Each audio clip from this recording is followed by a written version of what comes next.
Hello, welcome to the Housing Sector Podcast. Today I have Sharon from Fourth Housing. A while back I was looking at the Tenant Satisfaction Measures, and it came to me that some of the smaller to medium-sized housing associations were scoring a lot better than some of the bigger housing associations.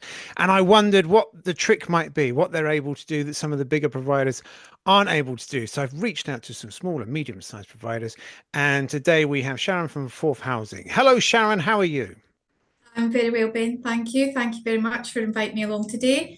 I know we had a wee chat the other week, and I'm always delighted to sing the praises of our housing association sector here in Scotland.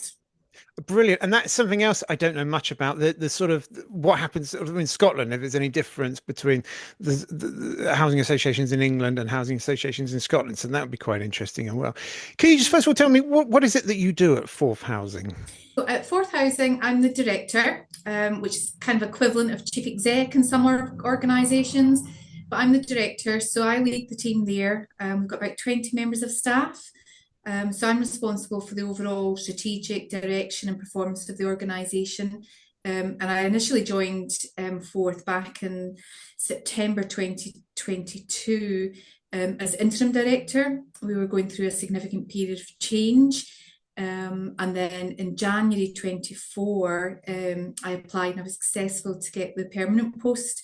So that's just over 2 years I've been there now, and we've went through an amazing amount of change. The team have just been, yeah, we've asked so much of them, and they just keep accepting and doing and doing and doing. So the success is really attributed to all of them and the hard work that they've put in over the last 2 years. We achieved compliance last year with the regulator, which was amazing. We were just so delighted. All the hard work had paid off. Brilliant. And how many homes are you looking after? So we are just shy of 1,000 properties. We have about 960 social rented properties. We have some shared ownership properties. We have some factored properties, and we have some commercial and leased properties as well. So we own the commercial properties where our office is based. And we also own 3 other commercial properties, which we run with Stirling Community Enterprise, which is part of a regeneration organisation, looking at the supporting the lives of the people in the wider community in the area in Raploch that we're in Stirling. And so Sean, so where are your homes all within us? Because I think there's a big thing to be said for the locality. And this is Yeah. something that happens when providers become too big. They lose that sort of local focus. Are all your homes within a sort of geographically close nature to you? Not so close. We're all in one local authority area, so we're all based in Stirling, Stirling Council area, but we are spread across some of the. We're in the city centre, and we're in the outer lying villages and communities. So some of the eastern villages, former mining villages, etc. So when I joined Forth, I thought, oh, great, a community-based housing association. I'm going to walk out at lunchtime, I'm going to see my tenants. It's going to be wonderful. But no, we are really quite remote. We are out in Raploch in Stirling, which is one of the outer lying areas. So in order for some of our tenants from the eastern villages to access our office, it's 2 buses, Mm. which is not really doable, particularly when there's some stresses on the budgets that are supporting some of those bus services in the remote villages. So yeah, we are in one local authority area, which is fabulous. Having come from organisations that have been spread over 12 or 29 local Yeah. authorities, this is really nice. But still, we're over several communities in the Stirling area. And I used to do a lot of work in Scotland, which involved traveling around and sort of going to meet people. Where I would think if I was in Oxford, I could get, 6 or 7 visits in within a day because they'd all be quite close to one another. In Scotland, it was always 2 or 3 because it didn't seem to be wherever I was going. It seemed to be a good hour's drive from wherever I was Yeah, going. yeah. Well, I would say that we're probably within an hour, definitely within an hour to our most outlying communities. And they're fairly well.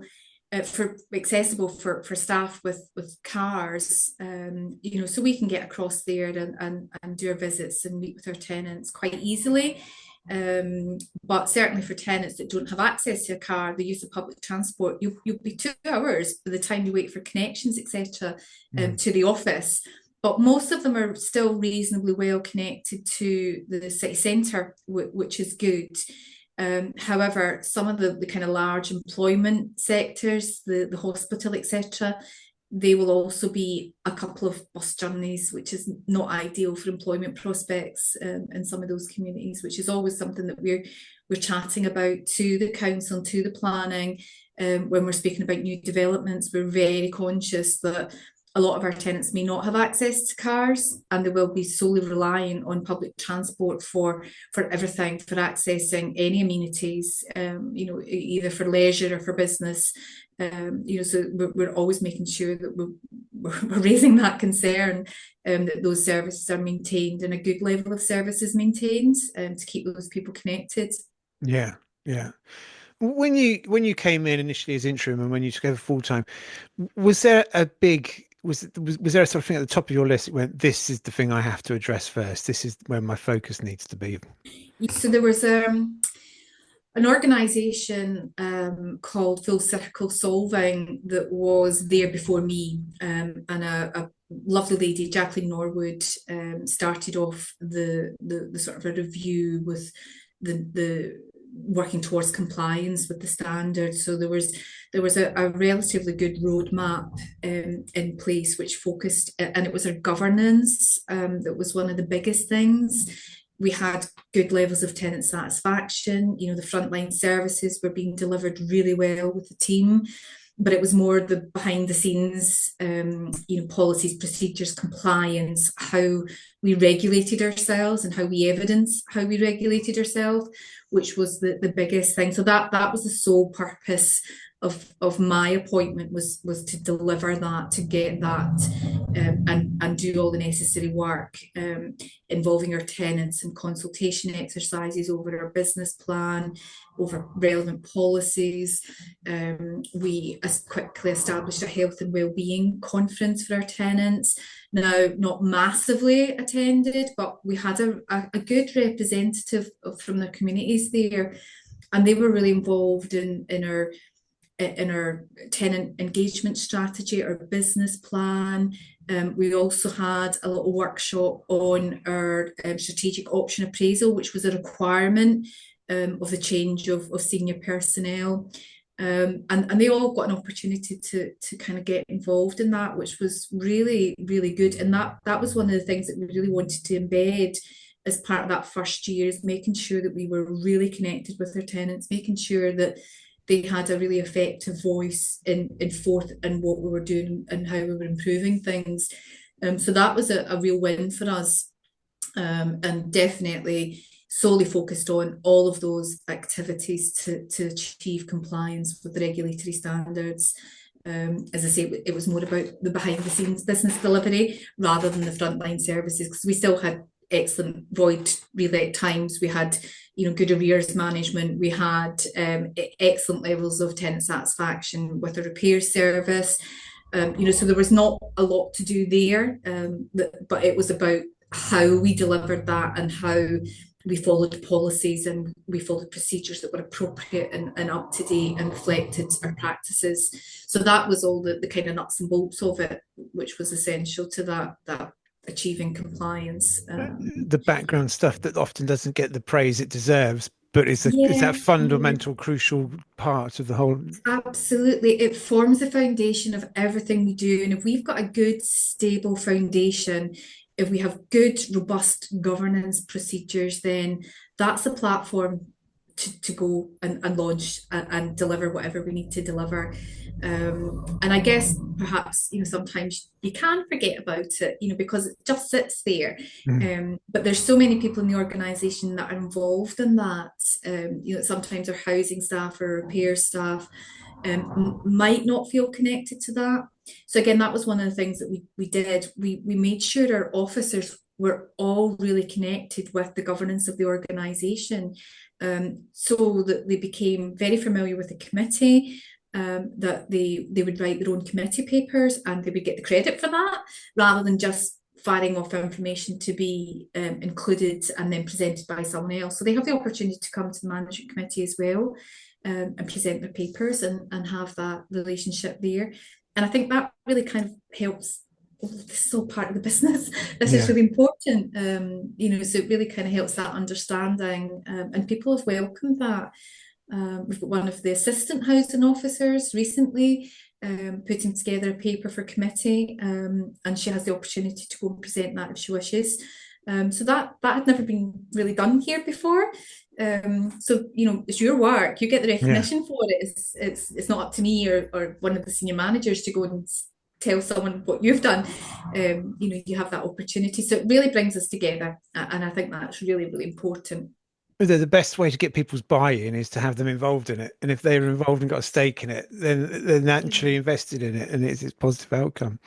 Well, when we look at Exactly. your stock, well, what's the sort of makeup of your stock? Is it sort of aging stock, new builds? I hate to referring as It's homes and stock, but Yeah, so it's all purpose built for us. We've not had any local authority stock transfer. So when we were established, the kind of vision was to provide homes for single homeless people. So that was where there was a real shortage in the Stirling area back in the day, and when Forth started. So they're all purpose built. There's nothing really older than 25 to 30-year old.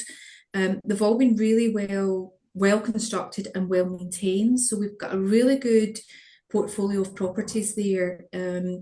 We don't have any low demand. When properties become vacant, we turn them around really quickly. We've got a waiting list. We operate an allocations policy that is based on need, and that can be challenging because everyone needs, but there's higher needs than others, and we have to prioritise because there are more people waiting for homes than there are homes available, and that's just across the board. With the housing crisis that's been recognised, particularly in Scotland. I'm not particularly aware of what's been going on down south, but it's not too different from yeah. here, I guess. Probably some pressure pots as well across the geographical spreads, but yeah. So our stock is really good. We're getting to that level where we're having to really think about some of the major investments. We've done things like kitchens, bathrooms, etc., but we're getting to that stage where we think it's now some of the larger components, the windows are being replaced in some developments. And that can be a challenge for us because some of our properties are in conservation areas in Stirling. Right. So there's a fair bit of criteria that's associated with doing that. But yeah, and we have pockets of development, within different communities. So we've maybe got 10 or 20 units or some larger developments. So it's a nice wee spread, and it's interspersed with private housing, with council housing, and it's some of the developments you'll go into, you'll be hard pressed to say, oh, that's a private one or that's a social rented property. They're all built to a really good standard. They're all very similar in their appearance, and the specification that we do for our development sometimes is higher than some of that in the private for sale properties. So yeah, no, they're good. It's good stock, and I'm delighted that we're in that position. I know some other housing associations are struggling with the age of their stock and the investment that's required, particularly where they've had stock transfer from local authorities. Some of the pre-war properties are quite, or tenement properties are a bit of a struggle, but we are fortunate that we don't have any of that. We don't have any multi-stories, so it's all low-rise.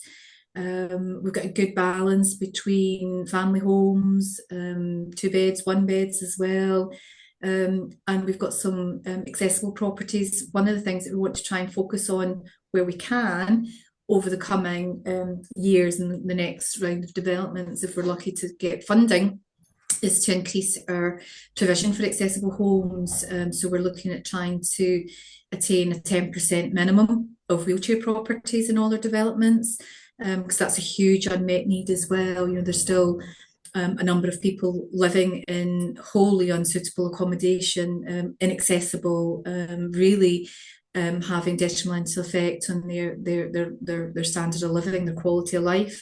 So we're very much focused on that to try and make sure that we make our contribution within our capabilities, that we can deliver on that. and it's something that I'm really passionate about. Something that I've been working with for most of my career in the social rented sector with the previous organisations I worked. We're very much focused on independent, inclusive living. So, having come through that channel, I've brought that along to Forth, and our committee are very, very supportive of it, and really looking at, well, what can we do to make a difference to those most in need. So, yeah, we're fortunate. We do have a big challenge with net zero and the targets that are being looked at just now. So energy efficiency standards of our properties are reasonable. We've got quite a lot of B properties, B rated properties for the energy performance certificate. But we've got some C's. I think we've got a couple of D rated properties, but there's particular reasons for that for those couple of properties. So we've still got a wee bit to do to bring up the energy efficiency of some of our properties. And we're very much focused on reducing fuel poverty. And I think that might be a little bit at odds with some of the net zero targets that will come out that are very much focused on green heating, which I'm on board with. But I do worry that perhaps some of the mechanisms that would maybe get us to net zero might not be as affordable to run for our tenants. Yeah. So we really need to think about how we can balance that off. So that's definitely a big challenge for us over the next 12 months to really develop our approach to delivering higher efficient homes for our tenants so that they're affordable to run. With the prices going up and the cost of living, it's affecting everyone. Really. So my next question was going to be, what's the thing that's sort of worrying you now, the next thing that you're focused on? It sounds like it's energy, and I think with all of these government initiatives to reduce, and I'm all for it, I agree, it's like the stop oil, you can't just stop it, you need to have the infrastructure in place before you take it away. And it is a difficult one, and social housing are right on the sort of coalface there with having to replace existing heating systems with something that's more economical. So apart from energy, what's the next thing on your thing? What's the thing? This is what we could be doing better. This is where we need to focus. I think for us, we really want to be more local. I kind of mentioned about, we're in one local authority area, but we're in several communities. So we've gone through a wee bit of a staff restructure recently, and we're just recruiting some additional staff, really just to try and put the framework in place to allow our frontline staff to be out on the ground more, to be in the communities. We did a little bit of a trial with our recent rent consultation. So every year we consult on the review on our rents and what changes will be made to the rents. I try not to say rent increase because there's not always been a rent increase. In the past, we've had a rent freeze, or we've had lower than inflation rates of rent increases. So it's a review and how much do we need to change our rents to allow us to afford to deliver the services that we need to. So as part of that, we consult with tenants, and we arranged quite a lot of little local events. So we went into the local library in some communities. We went into the local museum in the town centre, in the city centre. We were trying to tap into other functions that were out there, Citizens Advice Bureau turn up to one of the libraries in one of the communities on a Friday or every third Friday, I think it is. So we were trying to get along with them so that, we're there. And if people are in there accessing that service, they can speak to us about their homes. Because they're in communities where there's mixed tenure, it's not all our tenants. And we found that really, really useful, although again, not hugely well attended. So that's where we want to really try and focus over the next 12 months is really get ourselves connected in those communities. With COVID, everyone was remote. And I don't think we've kind of got back to pre-COVID levels of engagement with our tenants. We've not quite got the numbers coming out to things and coming along and telling us what they think. So that's really a focus for us over the next 12 months. And with the framework of the staff restructure, that should help facilitate that by easing off on some of the back office staff to let the frontline guys get out there and really reconnect with their tenants. And I think the digital aspect of that, how people engage with us digitally is improving. But I certainly think there's more we can do. So one of the other things we're looking at is a digital inclusion strategy. How do we make ourselves, at the forefront of innovation for tenant engagement? And we've got a lot to do there. And certainly for some, they're like, no, I'm all right, thanks. I just want to pick up the phone. I just want to speak to somebody, or I want someone to come pop round. That will always still be there. But for those people that want to engage digitally or just need a little bit of help with that, we want to be best placed to help and deliver on that. So that's definitely something that we want to focus on. We've got a small group of tenants that scrutinise our policies and procedures, and they're just kind of building themselves up. So we work in partnership with Rural Stirling Housing Association. So some of their tenants get along with our tenants and have a look at whatever scrutiny project that they've got on board. So they've done 2 just now, really like heavy going stuff to start with, like the annual return on the charter, the performance standards, which is pretty heavy going, and also our annual assurance statements. They had a look at that, which is the statement that we make every year to the regulator to say that we've assessed ourselves, we've carried out a self-assessment, and we comply with all the regulatory and legal standards. So the scrutiny group had a look at that, and that was tough going, but they stuck it out. They give them their chew. So the next sort of scrutiny projects they're going to look at will be something a wee bit more tangible for them. I think they're quite interested in looking at void letting standards. Something that they can really relate to, because they have a home of ours and they know what it was like when they got it, whether it was in there from new or whether it was a relet. Something that they can really influence to say, well, this was good about it or this wasn't so good. So I guess it's about really improving our tenant engagement is something that we want to really get up there.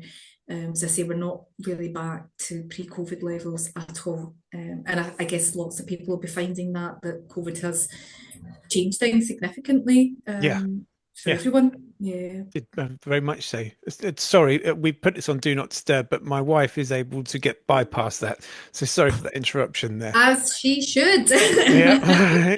I keep, anyone who's watched any of these podcasts will know that I keep going on about the role of the housing officer and how that community engagement and that feet on the ground. And it seems to be, and maybe it's just my, glorified view of it. It seems to be the way we can reduce so many problems if we've got that involvement in the community, from antisocial behaviour, mediation, to just having a friendly chat to know you guys and what's going on, and to then get that feedback to the hierarchies in the building, in your office. Absolutely. So yeah, I'm a big believer in that, and I think that's something we do need to revert back to. And I think you're right. I think COVID has put it on the back burner.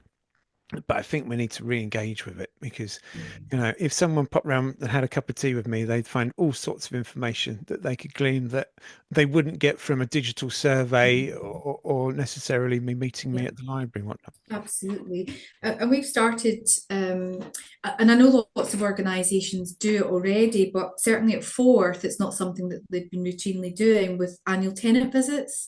So every tenant should have a visit from us every year. Yeah. And we developed an annual tenant visit form, questions that we're going to be asking. We've made that digital so that when the officers are out having that conversation with tenants and completing the information that's been asked, and then that just gets sent, that goes straight into the system, and various different emails are raised to whatever department is relevant, whether it's a request for an income maximisation assessment and support, or a repair, or something else. So that goes to the right teams, which is making, when the staff member finishes that visit, they know that those requests have already launched, and they can move on to the next one. They're not having to follow up with that's getting picked up back at the office. So, and there's lots of things that we're asking in there, regarding support. Where do you see yourself in 5 years' time? If it's not here, why is that? And sometimes that can just tease out little things like, oh, well, I can't manage the stairs very well, and I know I'm going to Yeah. get worse. Okay, right. So you need maybe a wee bit of support, maybe with some adaptations or housing options. So that'll go off for someone to pick that up, or it's I'm looking for work and I can't get anything here. And these are things that we can feed back in through the strategic housing investment program. We're building homes in communities where there's nothing else there for them. So there's lots of things that are coming out of that, and really just touching base with people. How you doing?